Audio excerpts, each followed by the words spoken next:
বর্তমানে আমাদের সমাজে, আমাদের দেশে সহ সারা বিশ্বে ভ্যালেন্টাইন্স ডে নামে ভালোবাসা দিবস উদযাপন করা হয়। এটা আসলে কোন যুক্তিতে, কিভাবে আমাদেরকে প্রতারণা দিল, কিভাবে আমাদেরকে ঠোকায় ফেললো, আমরা আসলে কেউ বুঝতে পারতাম না। ভ্যালেন্টাইন্স ডে এটার তর্জমা ভালোবাসা দিবস তো কোনোভাবেই হয় না। আমরা যদি ডিকশনারি খুলি, আমরা যদি এটার অর্থ বুঝতে যাই, তাহলে তো এই অর্থটা, এই ইংরেজিটা হওয়ার দরকার ছিল লাভ ডে। এটা বুঝতে হবে এটা ভালোবাসা দিবস।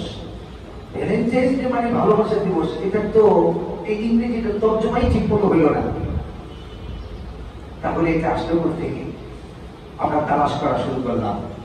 বুঝতে বুঝতে দেখলাম বাংলাদেশে যেরকম মনে করেন বিভিন্ন সময় বিভিন্ন পীরের নামে, বাবার নামে ওরস করা হয়, লেখা হয় অমুক বাবার ওরস, লেখা হয় অমুক বাবার ফাতিহা শরীফ, লেখা হয় অমুক বাবার ওরস শরীফ। মানে ওই ওরসটা, ওই দিবসটা এটা ওই বাবার নামে, তার নামেই খাস, তার নামেই এটা করা হয়েছে এই অনুষ্ঠানটা। ঠিক তেমনি ভাবে ভ্যালেন্টাইন, এটার পুরো নাম ছিল সেন্ট ভ্যালেন্টাইন্স ডে। তার মানে হলো খ্রিস্টানদের কিছু ধর্মযাজক ছিল, খ্রিস্টানদের কিছু গুরু ছিল, খ্রিস্টানদের কিছু সাধু ছিল। ওই সাধুদের নিজস্ব কিছু দিবস হলো এটা।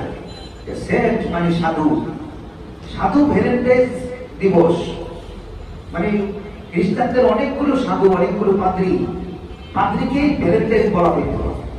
যে কোনো একটা পাদ্রী একটা দিবস চালু করেছে, তার নামে এটা উদযাপন করা হইত। ওই পাদ্রীর নামে খাস সেন্ট ভ্যালেন্টাইন দিবস মানে হলো খ্রিস্টানদের একজন সাধুর একটা দিবস। তার মানে এই কথা আমাদের খুব স্পষ্ট হয়ে গেল, ভ্যালেন্টাইন্স ডে এটা খ্রিস্টানদের একটা ধর্মযাজকের দিবস।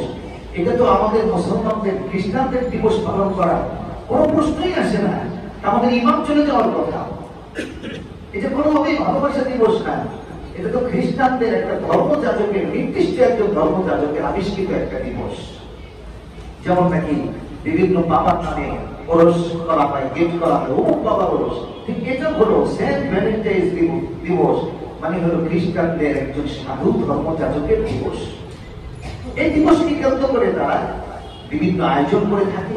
এই দিবসকে কেন্দ্র করে তারা বিভিন্ন কুসংস্কার এবং নানা নীতি পালন করে থাকে, যেগুলো আস্তে আস্তে আমাদের সমাজে চলে আসছে। তারপরে 1 নাম্বার পয়েন্টে আমরা যেটা বুঝলাম, আসলে এই দিবসটা এটা আমাদের বলতে কিছু নেই।